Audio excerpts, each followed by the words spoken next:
Welcome to our channel Madurai கப்பல் in USA. இப்போ நம்ம இந்த போட்டில் போய் ஃபுல்லாக சுற்றி பார்க்கலாங்க. பாரிஸ் ஃபுல்லாக சுற்றி பார்க்குற மாதிரி இருக்கும்.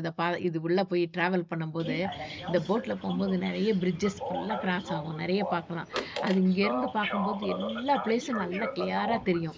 அவ்வளோ அழகாக இருக்கும் ஃபுல்லாக சரௌண்டிங் பூரா. அதை நம்ம பார்த்து என்ஜாய் பண்ணலாம் வாங்க. பிரிட்ஜ் கடையில் போகிறோம். எந்த பிரிட்ஜ் இது? Eiffel tower பிரிட்ஜா?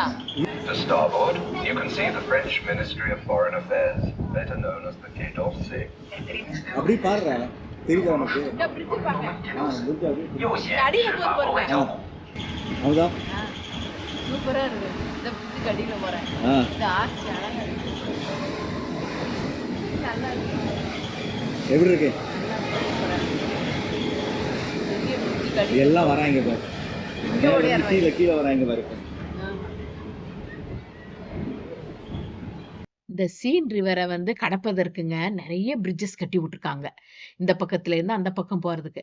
அதுல நிறைய பிரிட்ஜஸை நம்ம கிராஸ் பண்ணும்போது இந்த போட்ல நம்ம அண்டர் பிரிட்ஜஸ் நம்ம போகும்போது ரொம்ப அழகா இருக்கு, பாக்குறதுக்கு ரொம்ப அழகா இருக்கும். It was restored in the 1980s and today houses a collection of 19th century art.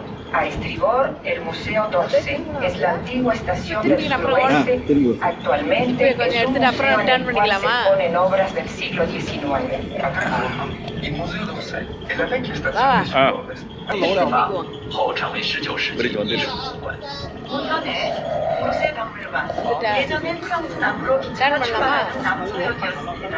1980년대에 복구되어 현재 19세기의 작품들을 전시하는 미술관으로 사용됩니다. விளையாட மாட்டேன்.